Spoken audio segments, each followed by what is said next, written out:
Okay, well, so we're entering Little Ituri Forest. Any suggestion?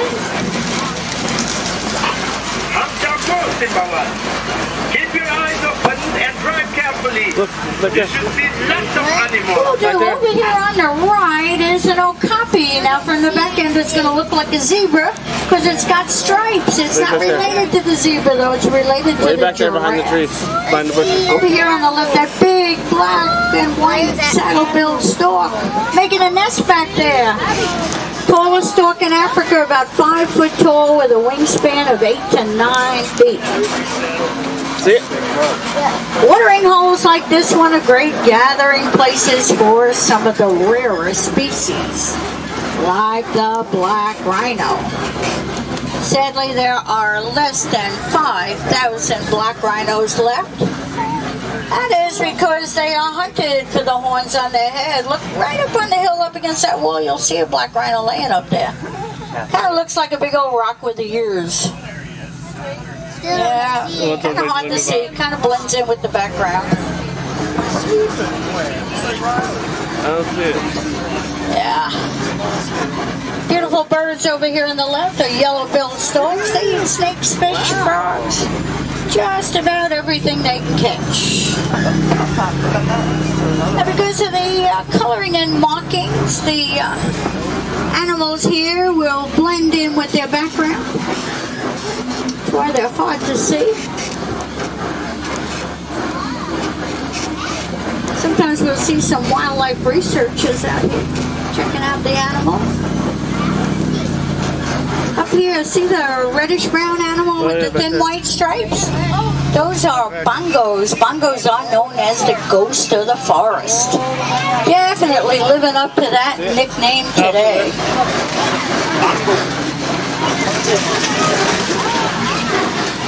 Now we're headed towards the Safi River. That's usually a pretty good place to spot some hippos. Now, a newly born hippo weighs about 85 pounds, and a mature male, well, they'll tip the scales at about 5,000 pounds. Probably going to see hippos on both sides of the truck. There's actually one out of the water right over here on the right. Now, they have a certain oil in their skin that when they do lay out in the sun, they kind of turn pink. They're not really pink, but they kind of look pink.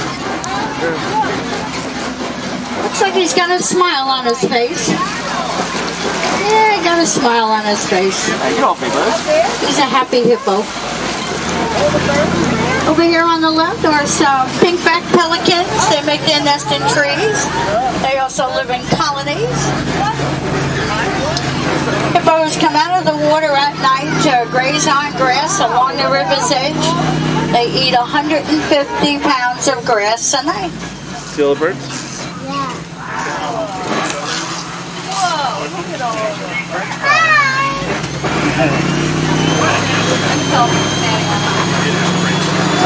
Standing on that. As we come around the bend, the bridge we're about to cross is rickety. The animals underneath the bridge are dangerous. Yeah, that's what I said, dangerous. These are Nile crocodiles. Oh, look. They are larger and more aggressive than the American alligator. They crush the bones of just about anything they catch. And I'll tell you right now, they look just a bit hungry to me. So we're gonna move right on up the hill.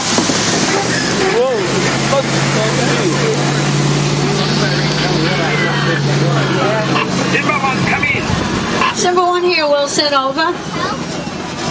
Just wanted to let you know that my ground patrol has seen a lot of elephant activity near the Red Clay Pit. You definitely want to check out that area. Well, that's a great tip. We'll head that way as soon as we can. Now we're leaving the forest, entering the savannah. An entirely different ecosystem with many different animals. Folks want to see something really different, like there's a baobab tree.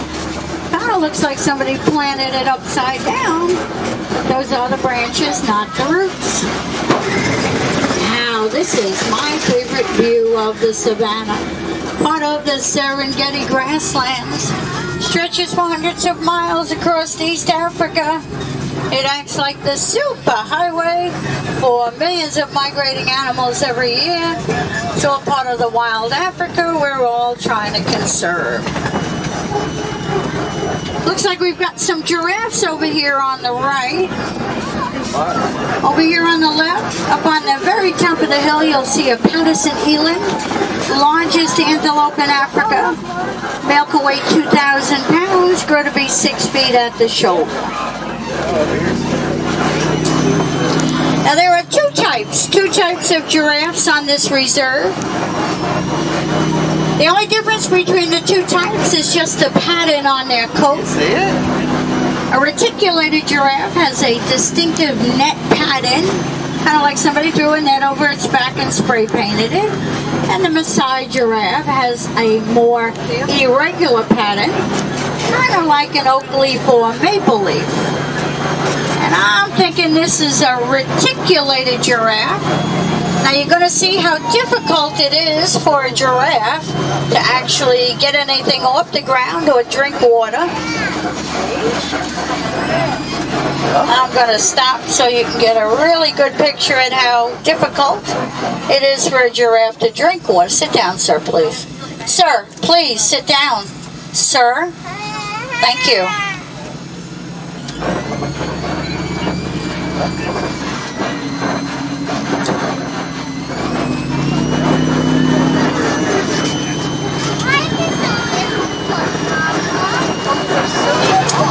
So the dark brown cattle coming up are Ankole cattle. Their horns can grow to be 5 to 6 feet long, with a circumference at the base of 20 inches. They're also known as Watusi cattle, named after the African tribe that domesticated them. There's more giraffes over there. The very small animals over here on the right on the hill with the black stripe across their belly are Thompson gazelles. We like to call them Tommies. I know they're very small and most people think they're babies. Well, they're not babies, they're full grown. They weigh about 60 pounds and can run 50 miles an hour.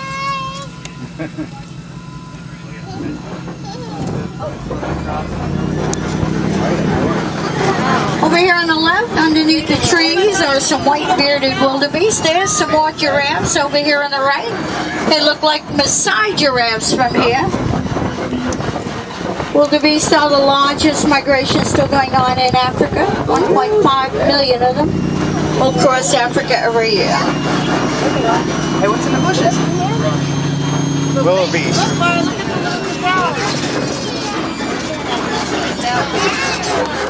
This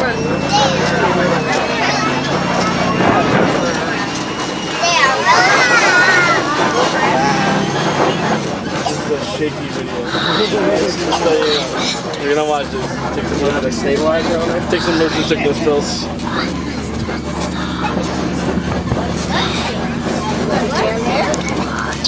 There's another reticulated giraffe up on the hillside. Right there. Huh? Marlon? Oh, that's a neat picture. You get that one? Right at us. I know, look at him.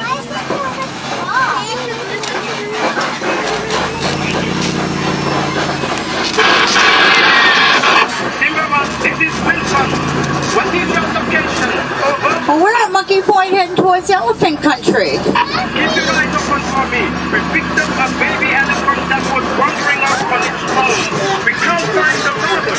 I'm afraid torches may be in the reserve. We'll be on the lookout over here on the right. It looks like a group of elephants, usually. That means adult females.